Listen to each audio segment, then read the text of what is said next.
સમાચાર સામે આવી રહ્યા છે। બોટાદના સાળંગપુર ધામમાં ભક્તોનું ઘોડાપુર ઉમટ્યું છે। દાદાના દર્શન કરવા માટે ભક્તો દૂર દૂરથી આવ્યા છે। દાદાના સાનિધ્યમાં હનુમાન જયંતીની ભવ્ય ઉજવણીઓ કરાશે। મંગળા આરતીથી લઈને વિવિધ કાર્યક્રમોનું ખાસ આયોજન કરવામાં આવ્યું છે।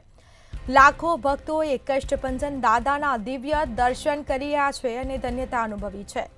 દાદાના જન્મદિવસ નિમિત્તે કેક કાપીને ઉજવણી કરાઈ, જેના સીધા દ્રશ્યો અમે આપને બતાવી રહ્યા છે। દાદાને સુવર્ણ વાઘાનો વિશેષ શણગાર કરવામાં આવ્યો છે।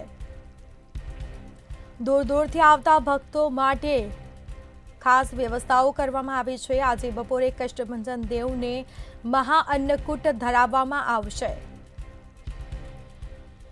તો ઉજવણીને લઈને પોલીસ તંત્ર અને આરોગ્ય તંત્ર પણ ખડે પગે છે, જેના સીધા દ્રશ્યો સામે આવ્યા છે। લાખોની સંખ્યામાં ભક્તોનું ઘોડાપુર ઉમટ્યું છે।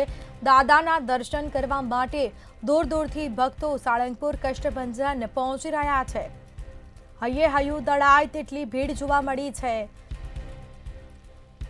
તો દાદાનો જન્મદિવસ છે અને તે નિમિત્તે કેક કાપીને ઉજવણી કરવામાં આવી છે, જેમાં કષ્ટભંજન દાદાના સાનિધ્યમાં મારુતિ યજ્ઞનું પણ આયોજન કરવામાં આવ્યું છે। તો બોટાદના સાળંગપુર ખાતે કષ્ટભંજન હનુમાનજીના દર્શન કરવા માટે ભક્તો પહોંચ્યા છે। લાખોની સંખ્યામાં ભક્તો દાદાના દર્શન કરીને ધન્યતા અનુભવશે।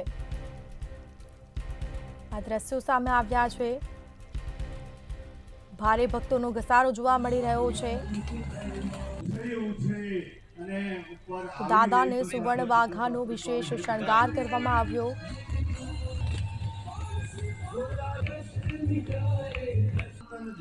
આ સાથે જ હૈયું હૈયું દળાય તેટલી ભીડ જોવા મળી છે।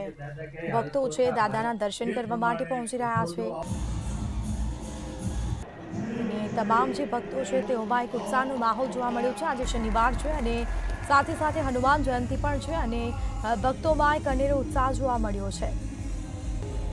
તો મંગળા આરતીથી લઈને વિવિધ કાર્યક્રમોનું પણ ખાસ આયોજન કરવામાં આવ્યું છે। તમામ તૈયારીઓ કરવામાં આવી છે।